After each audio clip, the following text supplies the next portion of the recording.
প্রশ্ন দিয়ে। তো প্রথম প্রশ্ন কি বলেছে, বিকাশের প্রক্রিয়া কখনো শেষ হয় না, এই ধারণাটা কি? তো এই যে প্যাডাগজিগুলো বিকাশের ধারণা, ডেভেলপমেন্ট যে স্টেজ, এটা বাংলা প্যাডাগজিতেও আপনার আসবে এবং সিডিপিতেও আসবে। তো প্যাডাগজি এমন একটা বিষয়, প্যাডাগজি যদি আপনি ভালো করে বুঝতে পারেন সেটা আপনার ল্যাঙ্গুয়েজের ক্ষেত্রেও কাজ দেবে, সিডিপির ক্ষেত্রেও ক্লাস দেবে, আর ল্যাঙ্গুয়েজ 2 যেটা থাকবে বা ল্যাঙ্গুয়েজ 1 ল্যাঙ্গুয়েজ 2 দুটার ক্ষেত্রে কাজ দেবে, এবং সিডিপির ক্ষেত্রে প্রত্যেকটা সাবজেক্টে কিন্তু প্যাডাগজির ক্ষেত্রে কিছুটা কাজ দেবে। তো অতি গুরুত্বপূর্ণ কিন্তু ক্লাসগুলো হতে চলেছে, সুতরাং দেখতে থাকুন। তো আজকের প্রথম প্রশ্ন দেখুন, বিকাশের প্রক্রিয়া কখনো শেষ হয় না, এই ধারণাটি ধারাবাহিকতার নীতি, আন্তঃসম্পর্কের নীতি, মিথস্ক্রিয়া নীতি না একীকরণের নীতি? কারেক্ট অ্যান্সার কী হবে খুব তাড়াতাড়ি কমেন্ট করুন। তো এই প্রক্রিয়া এবং সর্বশেষে আপনারা বলবেন যে কার কতটা আনসার কারেক্ট হয়েছে, ঠিক আছে? তো বিকাশের প্রক্রিয়া কখনো শেষ হয় না, তো তার মানে কি বিকাশের প্রক্রিয়া কখনো শেষ হয় না, তার মানে কি এই প্রক্রিয়াটা কন্টিনিউয়াস চলতে থাকে, কন্টিনিউয়াস একটা সিকোয়েন্সে চলতে থাকে, নির্দিষ্ট সিকোয়েন্সে এটা চলতে থাকে।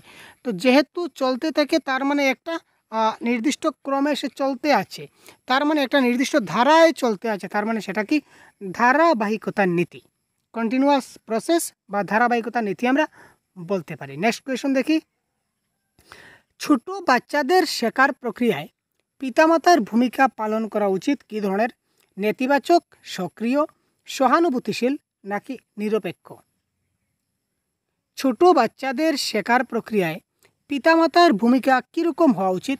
নেতিবাচক হওয়া উচিত, সক্রিয় হওয়া উচিত, সহানুভূতিশীল হওয়া উচিত নাকি নিরপেক্ষ হওয়া উচিত? Question number 2। ছোট বাচ্চাদের আমরা কী করে শেখাই, এই ক্ষেত্রে পিতামাতার ভূমিকা কেমন হওয়া চাই? খুব তাড়াতাড়ি কমেন্ট করুন তো ভাই। ছোট বাচ্চাদের শেখানোর ক্ষেত্রে আমাদের পিতামাতার ভূমিকাটা কেমন হওয়া উচিত? তো পিতামাতার ভূমিকাটা হওয়া উচিত কি সহানুভূতিশীল। আমরা সহানুভূতিশীলের মাধ্যমে আমাদের শেখাই, অর্থাৎ শিশুদেরকে মায়া মমতা করে আমাদেরকে শেখাতে হবে।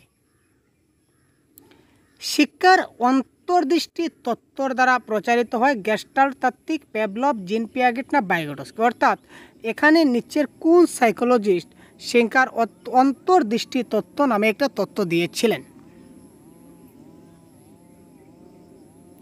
এটা আমরা সবাই জানি, এটা হচ্ছে গেস্টাল্ট থিওরি। গেস্টাল্ট থিওরিকে শিক্ষার অন্তর্দৃষ্টি তত্ত্ব বলা যায়। শিশুর বুদ্ধিমত্তা বিকাশের 4টা স্বতন্ত্র পর্যায় দ্বারা চিহ্নিত করা যায়, এই কথাটা কে বলেছিলেন? শিশুর বুদ্ধিমত্তা বিকাশ যে হয়, এই শিশুর বুদ্ধিমত্তা বিকাশের 4টি স্বতন্ত্র পর্যায় রয়েছে। তো এই 4টা স্বতন্ত্র পর্যায় রয়েছে, এই কথাটি কে বলেছিলেন? জিন পাইগেট বলেছিলেন, কোহল বার্গ বলেছিলেন, না এরিকসন বলেছিলেন, না তাদের কেউ বলেননি? তো এই কথাটা কি হবে কারেক্ট আনসার? Question number 4। তো শিশুর বুদ্ধিমত্তাকে 4টা শ্রেণীতে ভাগ করেছিলেন, কে করেছিলেন? জিন পিয়াগেট। কী কী করেছিলেন? প্রথমে দিয়েছিলেন তিনি, কি দিয়েছিলেন ভাই? সেন্সরি মোটর স্টেজ, তারপর দিয়েছিলেন প্রি অপারেশনাল স্টেজ, তারপর কি দিয়েছিলেন? কনক্রিট অপারেশনাল স্টেজ, তারপর দিয়েছিলেন ফর্মাল অপারেশনাল স্টেজ। এই 4টা স্টেজ উনি দিয়েছিলেন তার বুদ্ধিমত্তা বিকাশের ক্ষেত্রে। কে দিয়েছিলেন? জিন পিয়াগেট বা পাইগেট। অনুপ্রেরণা এটা শেখার প্রক্রিয়ায় কী করে? অনুপ্রেরণা শেখার প্রক্রিয়া কী করে? খুব তাড়াতাড়ি কমেন্ট করুন, আপনারা কিন্তু প্রত্যেকটা প্রশ্নের আনসার কমেন্ট করবেন। শিক্ষার্থীদের স্মৃতিশক্তি তীক্ষ্ণ করে, পুরনো শিক্ষা থেকে নতুন শেখার পার্থক্য করে, শিক্ষার্থীদের একমুখী চিন্তা করতে বাধ্য করে, তরুণ শিক্ষার্থীদের মধ্যে শেখার আগ্রহ তৈরি করে। তো অনুপ্রেরণাটা শেখার প্রক্রিয়া কী করে? শিক্ষার্থীদের স্মৃতিশক্তি তীক্ষ্ণ করে, পুরনো শিক্ষা থেকে নতুন শেখার পার্থক্য করে, শিক্ষার্থীদের একমুখী চিন্তা করতে বাধ্য করে, নাকি তরুণ শিক্ষার্থীদের মধ্যে শেখার আগ্রহটা তৈরি করে? তো কোয়েশ্চেন নাম্বার 5 কারেক্ট আনসার কী হতে পারে? অনুপ্রেরণা। অনুপ্রেরণা মানে আমরা মোটিভেট যেটা করি, আগ্রহ বা মোটিভেট যাকে বলা হয়, তো মোটিভেট যদি করি তাহলে শিখন প্রক্রিয়া কী হয়?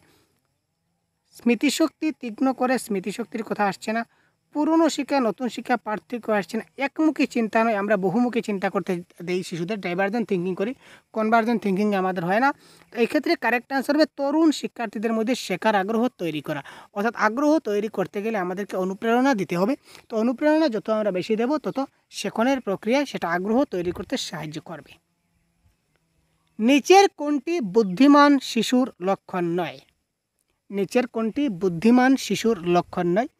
দীর্ঘ প্রবন্ধ খুব দ্রুত ক্যাম করার ক্ষমতা রাখে এমন একজন, মানে খুব দ্রুত ক্যাম করা বলতে মনে করার ক্ষমতা রাখে এমন একজন, যিনি সাবলীলভাবে এবং যথাযথভাবে যোগাযোগ করার ক্ষমতা রাখেন, যিনি বিমূর্ত পদ্ধতিতে চিন্তা চালিয়ে যান, যিনি একজন নিজের পরিবেশে নিজেকে মানিয়ে নিতে পারে। তো বুদ্ধিমান শিশুর লক্ষণ নয় কোনটি? অর্থাৎ এখানে তিনটা আছে, তিনটা হচ্ছে কি বুদ্ধিমান শিশুর লক্ষণ, আর একটা হচ্ছে বুদ্ধিমান শিশুর লক্ষণ নয়। Question number 6।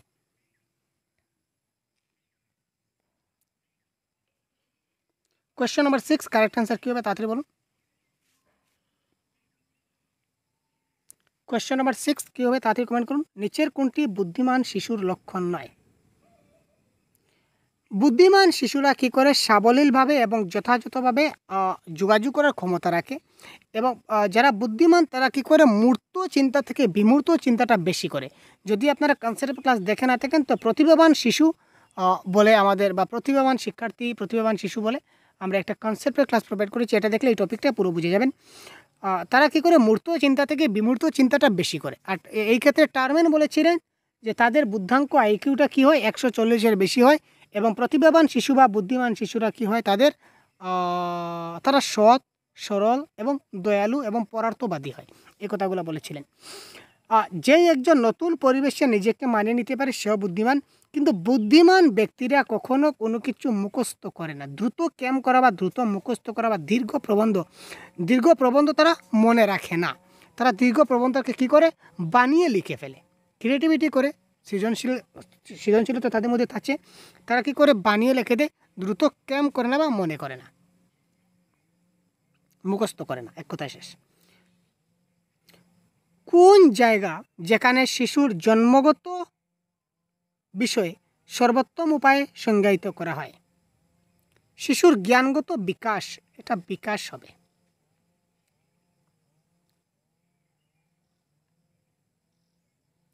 এমন কোন জায়গা যেখানে শিশুর জ্ঞানগত বিকাশ সর্বোত্তম উপায়ে সংজ্ঞায়িত হয়? স্কুল এবং ক্লাসরুমের পরিবেশ, অডিটোরিয়াম হল, বাড়ি নাকি খেলার মাঠ? তার জ্ঞানগত বিকাশটা সবচেয়ে বেশি সংজ্ঞায়িত হয় তার স্কুল এবং ক্লাসরুমের পরিবেশে। ঠিক আছে, তার জ্ঞানগত পরিবেশ সবচেয়ে ভালো হয় কোথায় হয়? তার বিকাশটা সবচেয়ে বেশি উপায়ে হয় স্কুলে এবং ক্লাসরুমের পরিবেশে। তার কী হয়? তার জ্ঞানগত বিকাশটা সবচেয়ে ভালো উপায়ে সংজ্ঞায়িত হয়। যে পর্যায়ে একটি শিশু বস্তু এবং ঘটনা সম্পর্কে যৌক্তিকভাবে চিন্তা করতে শুরু করে তাকে কি বলা হয়? একটা শিশু একটা বস্তু এবং ঘটনা সম্পর্কে যৌক্তিকভাবে, মানে সে যুক্তি দিয়ে কথা বলতে পারবে, যুক্তি দিয়ে।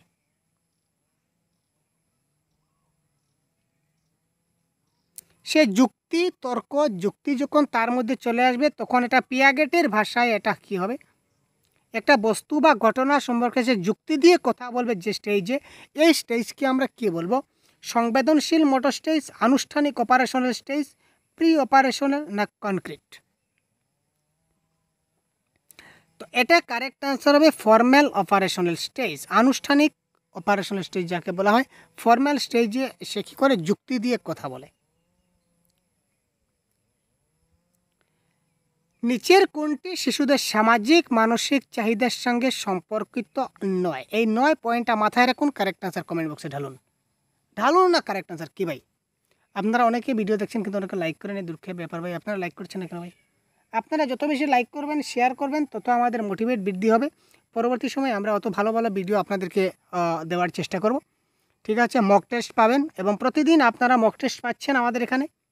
ঠিক আছে, আমাদের অফিসিয়াল হোয়াটসঅ্যাপ নাম্বার রয়েছে। বাংলা ভাষার সব ধরনের পিডিএফ আমাদের কাছে রয়েছে, বাংলা ভাষার ফুল গাইড আমাদের কাছে রয়েছে। আমরা প্রাইভেট ক্লাস করি, ঠিক আছে, বা আমাদের পিডিএফ রয়েছে, সেগুলো আপনারা পাবেন। মক টেস্ট আপনারা পাবেন, কোনো প্রশ্ন ডাউট সেশন থাকলে ডাউট সেশনে বুঝতে পারবেন। এই সবগুলো আপনারা পাবেন। যদি দরকার হয় তাহলে অবশ্যই আপনারা এই মোর ক্লাস আর অধিক ক্লাস, পিডিএফ এবং মক টেস্ট পেতে আপনারা আমাদের এই অফিসিয়াল হোয়াটসঅ্যাপ নম্বরে অবশ্যই যোগাযোগ করতে পারেন। ঠিক আছে, তো সেটা কিন্তু পেয়েবল, সেটা কিন্তু পেইড ভার্সন, ফ্রি ভার্সনে হচ্ছে না, সবগুলো পেইড ভার্সনে হবে। এটা বুঝে আপনারা হোয়াটসঅ্যাপ করবেন। ঠিক আছে ভাই, তো এটা কারেক্ট অ্যান্সার। কোয়েশ্চেন নাম্বার 9 কী হবে দেখি? সামাজিক মানসিক চাহিদার সঙ্গে সম্পর্কযুক্ত নয় বলেছে। তো আগে আমরা দেখি সামাজিক মানসিক চাহিদার সঙ্গে সম্পর্কিত কোনগুলা। কাউকে যদি প্রশংসা করি বা সামাজিক অনুমোদন করি, তাহলে এখানে তার সামাজিক বা মানসিক চাহিদাটা রয়েছে। মানসিক নিরাপত্তার প্রয়োজন, তার মানসিক চাহিদা রয়েছে। সহযোগিতার প্রয়োজন, এটাও কিন্তু তার একটা সামাজিক ক্ষেত্রে তার সহযোগিতা রয়েছে। কিন্তু শরীর থেকে বর্জ্য পদার্থ সে যদি করে মানে ত্যাগ করে, এটা তার নিত্যদিনের কর্ম, এটা তার কোনো সামাজিক বা মানসিক সেটা চাহিদার সঙ্গে সেটা সম্পর্কিত নয়। সুতরাং অপশন নাম্বার সি হচ্ছে এই প্রশ্নের কারেক্ট আনসার। পরবর্তী প্রশ্ন দেখছি, নিচের কোনটি শিক্ষার্থীদের মধ্যে সৃজনশীলতা বৃদ্ধি করবে? Question number 10।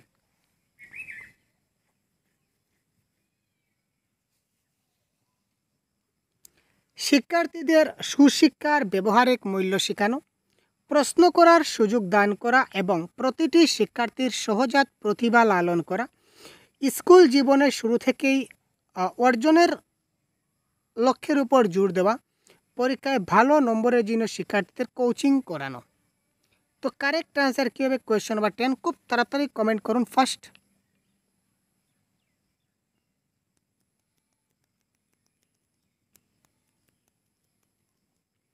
তো এই প্রশ্নের কারেক্ট আনসার হবে নিচের কোনটি শিক্ষার্থীদের মধ্যে সৃজনশীলতা বৃদ্ধি করবে? এই প্রশ্নের কারেক্ট আনসার আমাদের কী হবে? দেখুন, আমরা কখনো শিশুদেরকে কী করাই না? কোচিং করাই না, নেগেটিভ। ঠিক আছে, সুশিক্ষার মূল্য শেখাবো আমরা, ব্যবহারিক মূল্য, তাকে সুশিক্ষা দান করব, মূল্য কী করে শেখাবো সেটা হচ্ছে না। আর স্কুল জীবনের শুরু থেকেই তাকে লক্ষ্যের উপর, টার্গেটের উপর জোর দেবো যে তোমাকে বড় হয়ে ডাক্তার হতেই হবে, তোমাকে নার্স হতেই হবে, অর্থাৎ তার ভবিষ্যতের আমরা চিন্তাধারা করে নেবো, সেটা নেগেটিভ ওয়ার্ড, সেটা আমাদের হচ্ছে না। তো কারেক্ট অ্যান্সার এটাই হবে। সৃজনশীল শিশু যদি হতে হয় বা সৃজনশীল শিশুর ক্ষেত্রে আমাদের তাকে প্রশ্ন করার সুযোগ দান করতে হবে, সে যেন বেশি প্রশ্ন করতে পারে। যত বেশি সে প্রশ্ন করবে তত আমি বেশি রিপ্লাই দেব, এবং যত আমি বেশি রিপ্লাই দেব সে জিনিসটা তত বেশি জানতে পারবে, এবং জানতে পারলে সে বিষয়টা নতুনভাবে সে বুঝতে পারবে, এবং জিনিসটা সে তার মতো করে লিখতে পারবে, বানাতে পারবে, বুঝতে পারবে, ইত্যাদি ইত্যাদি ইত্যাদি। এবং প্রত্যেকটা শিশুর সহজাত লালন প্রতিভা দেখতে হবে, অর্থাৎ প্রত্যেক ঘুমিয়ে আছে শিশুর পিতা সব শিশুর অন্তরে। প্রত্যেকটা ছাত্র কোনো না কোনো দিক দিয়ে তার ট্যালেন্ট আছে, ওই ট্যালেন্টটাকে আমাদের খুঁজে বের করতে হবে। সুতরাং option number 2 is the right answer.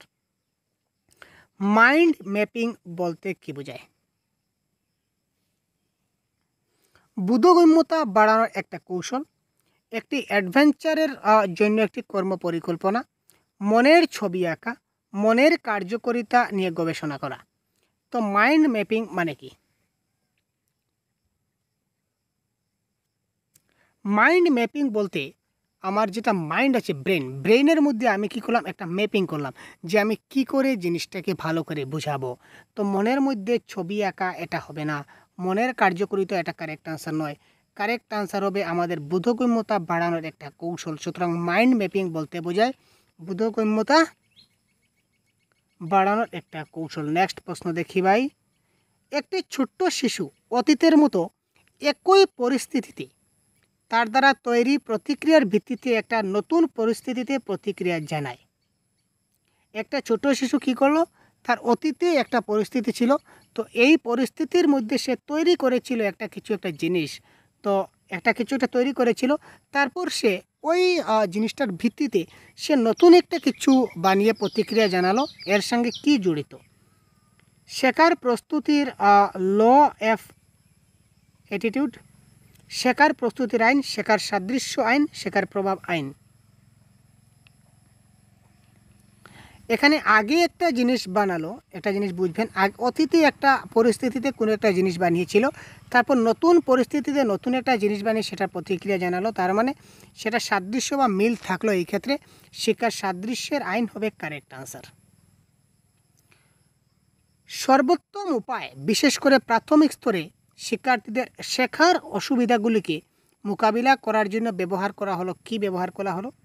সর্বোত্তম উপায়ে বিশেষ করে প্রাথমিক স্তরে শিক্ষার্থীদের শেখার অসুবিধাগুলিকে যদি আমরা মোকাবিলা করি, তো মোকাবিলা করার জন্য কি ব্যবহার করা হবে? সর্বোত্তম উপায়ে বিশেষ করে প্রাথমিক স্তরে শিক্ষার্থীদের শেখার অসুবিধাগুলিকে আমরা মোকাবিলা করতে পারি। তো এই মোকাবিলা করার জন্য যে ব্যবহার করা হয় সেটা কি ব্যবহার করা হয়?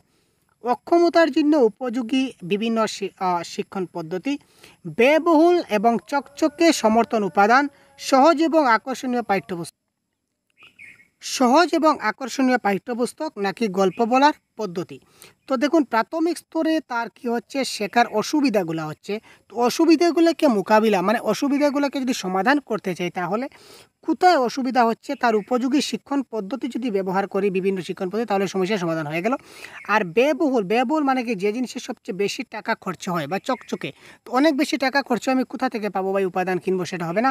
আকর্ষণীয় পাঠ্যপুস্তক, সবসময় আকর্ষণীয় পাঠ্যপুস্তক পাওয়া যাবে না।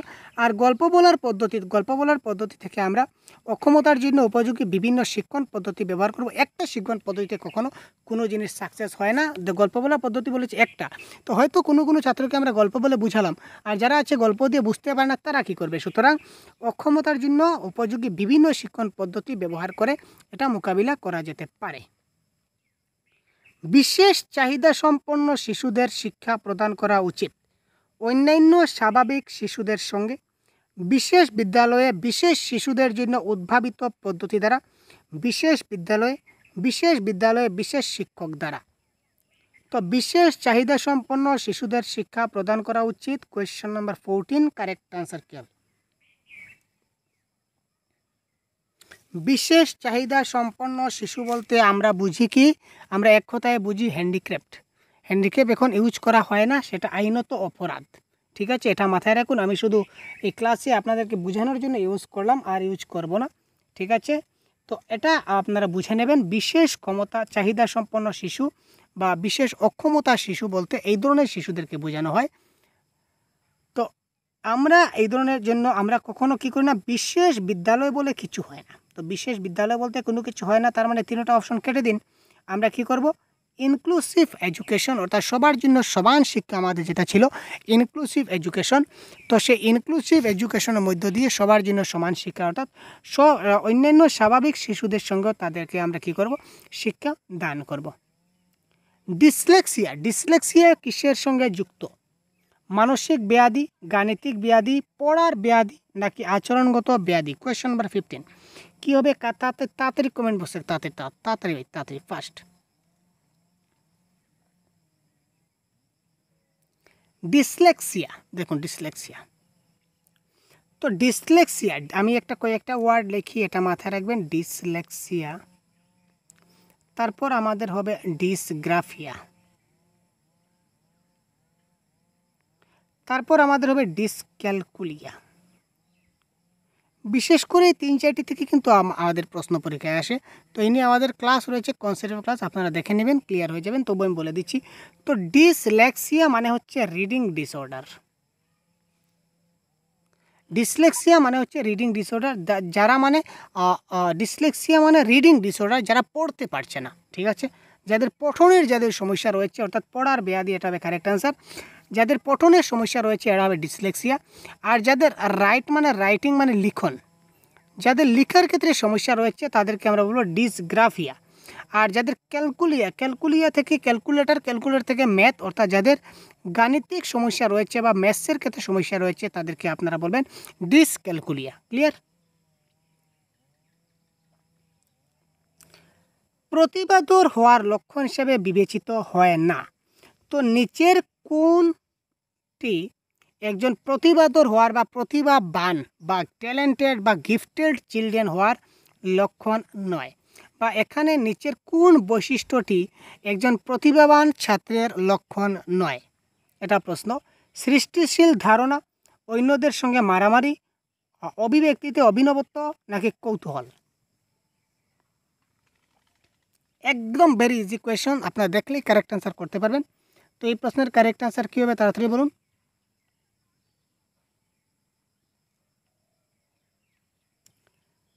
প্রতিভাবান শিশু, গিফটেড চিলড্রেন বা ট্যালেন্টেড শিশু তারাই হবে যাদের মধ্যে ক্রিয়েটিভিটি থাকবে।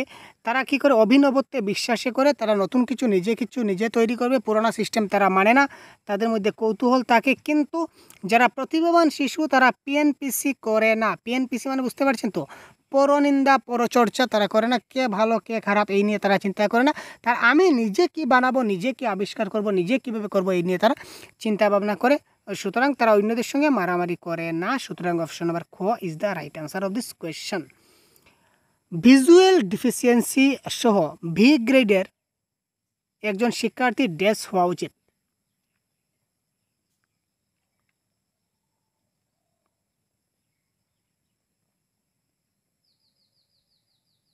ভিজুয়াল ডিফিসিয়েন্সি অর্থাৎ যারা চোখে দেখতে সমস্যা হয়, ভিজুয়াল যারা দেখতে সমস্যা হয় তাদের ক্ষেত্রে একজন শিক্ষার্থী কীরকম হওয়া উচিত, এটা কারেক্ট ছাত্রদের সঙ্গে কি করা উচিত বা একজন শিক্ষার্থীকে কি করা উচিত, এই কথাটা বলা হচ্ছে কোয়েশ্চেন নাম্বার 17। নিম্ন স্তরের কাজ করার অজুহাত, আমরা কখনো অজুহাত দেখাবো না। পিতামাতা বন্ধুদের দ্বারা তার রুটিন কাজে সাহায্য করা হচ্ছে, এটা করা উচিত নয়। শ্রেণীকক্ষে বিশেষ আচরণ দেওয়া হবে, তাকে বিশেষ আচরণ দেবো না, কারেক্ট আনসার হবে। শ্রেণীকক্ষে সাধারণভাবে চিকিৎসা করা হয় এবং অডিও সিডির মাধ্যমে, যারা দেখতে পায় না তারা অডিও সিডি মানে স্পিকার বলতে পারেন, স্পিকারের মাধ্যমে তারা শুনে শুনে জিনিসটা যাতে শিখতে পারে এই চেষ্টা করা হয়। যারা চোখে দেখতে পায় না তাদেরকে আমরা কী করি, অডিওর মাধ্যমে তাদেরকে আমরা বোঝানোর চেষ্টা করি এবং ব্রেল পদ্ধতির মাধ্যমে তাদেরকে আমরা লেখানোর চেষ্টা করি। নিম্নলিখিত বিবৃতিগুলির মধ্যে কোনটি শেখার প্রক্রিয়ার বৈশিষ্ট্য হিসেবে বিবেচিত হয় না? নিম্নলিখিত বিবৃতিগুলির মধ্যে কোনটি শেখার প্রক্রিয়ার বৈশিষ্ট্য হিসাবে বিবেচনা করা যায় না? শিক্ষা প্রতিষ্ঠানে একমাত্র স্থান যেখানে শিক্ষা গ্রহণ করা যায়। শিক্ষা একটি ব্যাপক প্রক্রিয়া। শেখা লক্ষ্যভিত্তিক। অশিক্ষাও একটি শেখার প্রক্রিয়া।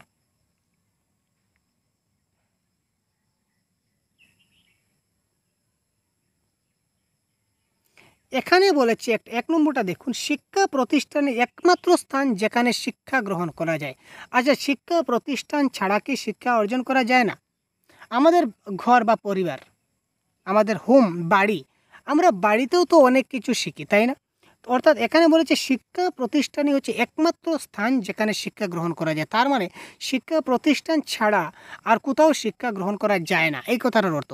তো এটা আসলে তো ভুল। তো এখানে বলেছে কোনটা বিবেচনা করা যাচ্ছে না, সুতরাং এখানে অপশন 1টা বিবেচনা করা যাচ্ছে না, সুতরাং এই ক্ষেত্রে কারেক্ট আনসার হবে আমাদের অপশন নাম্বার এ।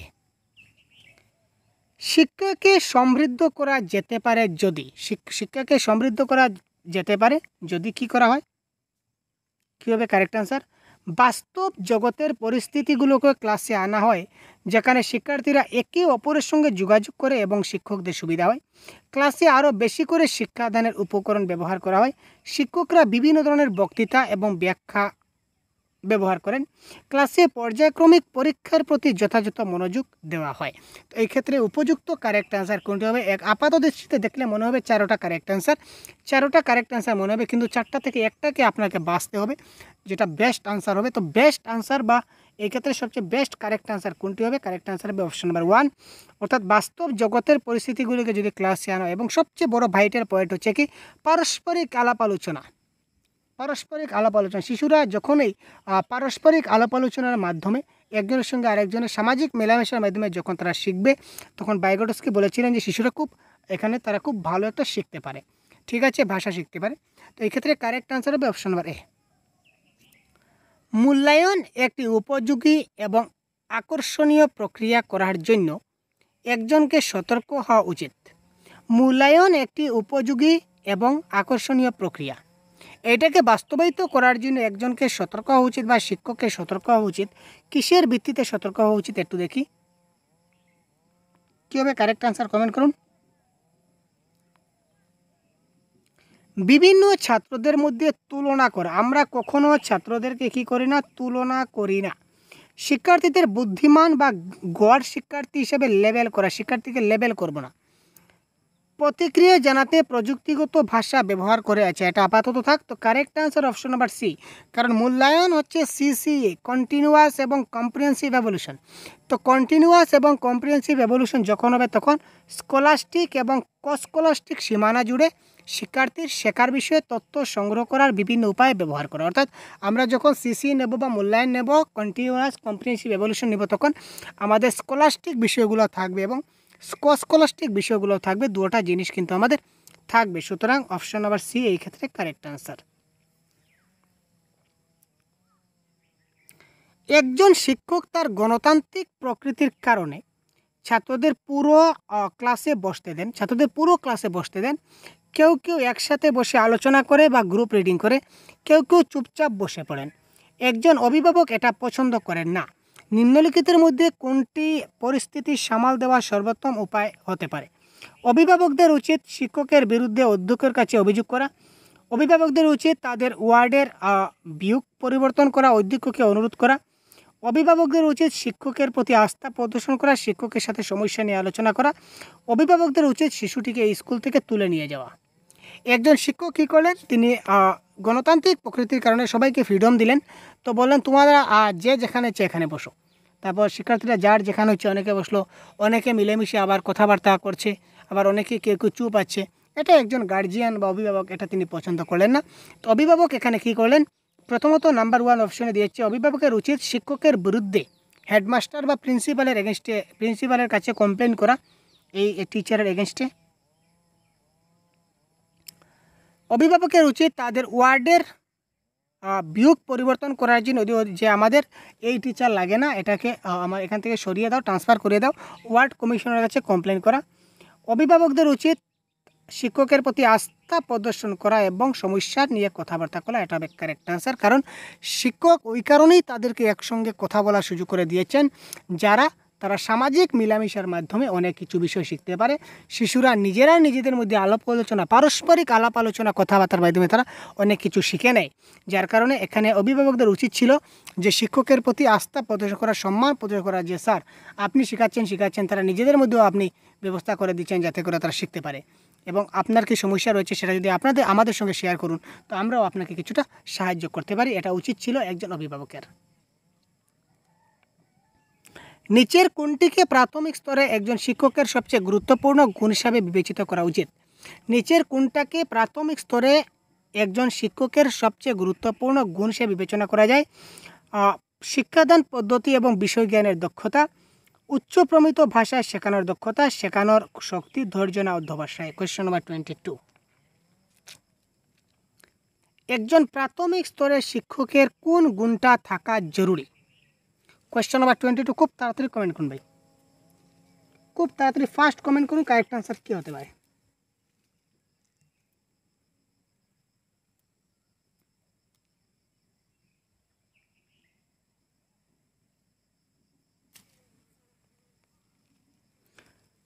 তো একজন শিক্ষকের ধৈর্য এবং অধ্যবসায় থাকা অত্যন্ত গুরুত্বপূর্ণ। একজন প্রাথমিক শিক্ষকের যদি ধৈর্য না থাকে তাহলে তিনি কচিকাঁচা শিশুদেরকে মানুষ করতে পারবেন না, কচিকাঁচা শিশুদেরকে শিক্ষাদান করতে পারবেন না। কারণ কচিকাঁচা শিশুরা অনেক বেশি হইচই, হাল্লা, চিৎকার, গণ্ডগোল এইসব ইত্যাদি ইত্যাদি অনেক কিছু করে। ঠিক আছে, আপনারা স্কুলে গেলে দেখবেন বা অনেকে জানেন এই ব্যাপারটা। তো একজন প্রাথমিক স্তরে একজন শিক্ষক হিসাবে আপনার ধৈর্য থাকতে হবে এবং বিষয়ের প্রতি অধ্যবসায় থাকতে হবে। নিচের কোনটিকে অনুপ্রাণিত শিক্ষার লক্ষণ হিসাবে বিবেচনা করা হয়? শিক্ষার্থীরা প্রশ্ন করছে, শিক্ষার্থীদের সর্বোচ্চ উপস্থিতি, শ্রেণীকক্ষে পিন ড্রপ নীরবতা, শিক্ষার্থীরা নোট নিচ্ছে। শিক্ষার্থীরা নোট নিচ্ছে সেটা হচ্ছে না, শিক্ষার্থীরা পিন ড্রপ সাইলেন্ট পালন করছে মোটেই না, হাইয়েস্ট অ্যাটেন্ডেন্স হচ্ছে সেটাও কোনো কথা না। কথা হচ্ছে ক্লাসটা আমার ভালো হচ্ছে। ক্লাসটা যদি ভালো হয়, আমার পড়ানো যদি ভালো হয়, তাহলে শিক্ষার্থীরা কী করবে, প্রশ্ন করবে যে স্যার ওই জিনিসটা খুব ভালো বুঝলাম, তো এটা কী হলো, তারপর কী হলো, মানে তাদের জানার ইচ্ছাটা বেড়ে যাবে। তো জানার ইচ্ছা কখন বাড়বে? যখন জিনিসের প্রতি আগ্রহ থাকবে, মজা লাগবে, তখন আমার জানার ইচ্ছা বাড়বে। আমরা যখন সিনেমা দেখি, ফিল্ম দেখি, সিনেমা মানে ফিল্ম, আচ্ছা, নাটক দেখি বা কী বলবো সিরিয়াল দেখি, তখন কি হয়, আমরা তারপর কি হবে, একটা মনের মধ্যে একটা উৎসাহ থেকে থাকে, মানে সেটা আরাম লাগে, মজা লাগে। তো এই ধরনের যখনই শিক্ষার্থীরা প্রশ্ন করছে দেখবেন, তখনই মনে রাখবেন যে না, ক্লাসটা সাকসেসফুল হতে চলেছে, অনুপ্রাণিত হতে চলেছে। নিম্ন শ্রেণীতে খেলার উপায় শিক্ষাদান পদ্ধতির উপর নির্ভর করে। শারীরিক শিক্ষা প্রোগ্রামের তত্ত্ব, শিক্ষাদান পদ্ধতির নীতিমালা, বিকাশ ও বৃদ্ধির মনস্তাত্ত্বিক নীতি, শিক্ষাদানের সমাজতাত্ত্বিক নীতি। নিম্ন শ্রেণীতে লোয়ার ক্লাসে খেলার উপায়ে আমরা শিক্ষাদান পদ্ধতির উপর কি নির্ভর করে? কোয়েশ্চন নাম্বার 24, তাড়াতাড়ি কমেন্ট বক্স। এটা কারেক্ট আনসার হবে বিকাশ এবং বৃদ্ধির মনস্তাত্ত্বিক নীতি। শেখার ক্ষেত্রে কারিকুলাম শব্দটি বলতে কি বোঝায়? শিক্ষার ক্ষেত্রে কারিকুলাম বলতে কি বোঝায়?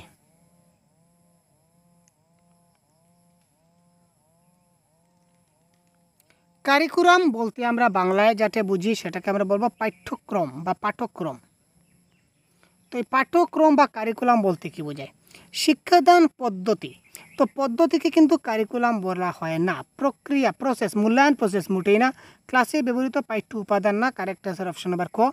স্কুলের সামগ্রিক প্রোগ্রাম যা শিক্ষার্থীরা প্রতিদিনের ভিত্তিতে অনুভব করে, প্রত্যেক দিন আমি কি পড়াবো, কি করে পড়াবো, কোথা থেকে পড়াবো, এই সমস্ত জিনিসটা লিপিবদ্ধ থাকে, দ্যাট ইজ কল পাঠ্যক্রম বা কারিকুলাম। একজন শিক্ষককে তার ছাত্রদের সম্ভাব্যতা বোঝার চেষ্টা করা উচিত, যে আমার ছাত্রটা কতটুকু পারবে, কতটুকু পারবে না, কতটুকু বুঝতে পারলো, কতটুকু বুঝতে পারলো না, এই সকল বিষয় একজন শিক্ষককে জানা খুব আবশ্যক। তো নিচের কোন ক্ষেত্রটি এই উদ্দেশ্যের সঙ্গে সম্পর্কযুক্ত? শিক্ষামূলক সমাজবিজ্ঞান, সামাজিক দর্শন, মিডিয়া মনোবিজ্ঞান আর শিক্ষা মনোবিজ্ঞান।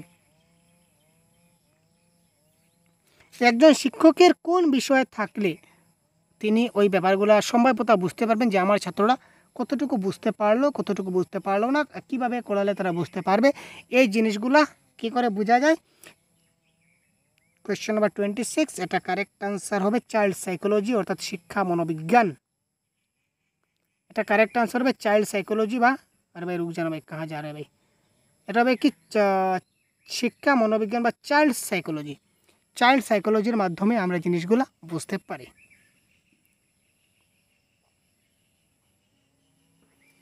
কীর্তিকা বাড়িতে বেশি কথা না বললেও স্কুলে অনেক কথা বলে, এটি দেখায় যে, কীর্তিকা একটি মেয়ে, একটি ক্লাসের ছাত্রী আমার, সে বাড়িতে অনেক বেশি কথা না বললেও স্কুলে এসে কিন্তু অনেক কথা বলে। তো এটি কি দেখায়? স্কুলে শিশুদের অনেক কথা বলার সুযোগ প্রদান করে, ওর বাড়িতে মোটেই ভালো লাগে না। শিক্ষকরা আশা করেন যে বাচ্চারা স্কুলে অনেক কথা বলবে, তার চিন্তা স্কুলে স্বীকৃতি পায়। কোয়েশ্চন নাম্বার 26, তো এই ক্ষেত্রে কারেক্ট আনসার হবে তার চিন্তাধারা স্কুলে স্বীকৃতি পায় বা মান্যতা পায় বা প্রাধান্য পায়, যে কোনো একটা অপশনে থাকতে পারে। নিচের কোন পর্যায়ে শিশুরা তাদের সমবয়সী গ্রুপের সক্রিয় সদস্য হয়?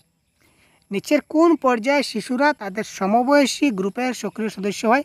কৈশোরকালে, প্রাপ্তবয়স্ককালে, শৈশবে শুরুতে না শৈশবকালে? তারা কী করে গ্রুপ তৈরি করে, গ্যাং, যাকে বলা হয় গ্যাং এজও বলা হয়, যাতে গ্যাং এজ বলা হয়, সমবয়সী গ্রুপের সদস্য হয়। কোয়েশ্চন নাম্বার 28, নিচের কোন পর্যায়ে শিশুরা তাদের সমবয়সী গ্রুপের সক্রিয় সদস্য হয়? এটা হবে কৈশোরকাল। ঠিক আছে, কৈশোরকালে তারা সমবয়সীদের সঙ্গে বন্ধুত্বপূর্ণ আচরণ করে। ঠিক আছে, তো এই ছিল আজকের আমাদের ক্লাসের সবগুলা প্রশ্ন। কার কতটা প্রশ্ন কারেক্ট হলো কমেন্ট বক্সে জানাতে বলবেন না। এটা ছিল আজকের এই সম্পূর্ণ ক্লাসের আনসার কি। তো সবগুলো ক্লাসের পিডিএফ আমরা দিয়ে থাকি এবং প্রতিদিন আমরা মক টেস্ট আমরা হয়, টোটাল 50টা আমাদের মক টেস্ট হবে। তাছাড়া সবগুলো ক্লাসের পিডিএফ যদি পেতে চান তাহলে এই আমাদের যে অফিসিয়াল হোয়াটসঅ্যাপ নম্বর আছে, অফিসিয়াল হোয়াটসঅ্যাপে আপনারা যোগাযোগ করতে পারেন। এটা কিন্তু পেইড ভার্সনে রয়েছে। এই সবগুলা যে আপনারা মক টেস্ট দেবেন বা প্রাইভেট ক্লাস করবেন বা সবগুলা পিডিএফ যদি পেতে চান, সবগুলো কিন্তু পেইড ভার্সনে রয়েছে। খুব অল্প সামান্য দামে সামান্য কোর্সে আপনারা সবগুলো নিতে পারবেন। যদি আপনাদের প্রয়োজনে তাহলে অবশ্যই আপনারা এক্ষুনি খুব তাড়াতাড়ি হোয়াটসঅ্যাপ যোগাযোগ করুন আমাদের সঙ্গে। ঠিক আছে, ধন্যবাদ, ভালো থাকবেন। পরবর্তী অন্য একটা ক্লাসে আবার কথা বলছি। জয় হিন্দ।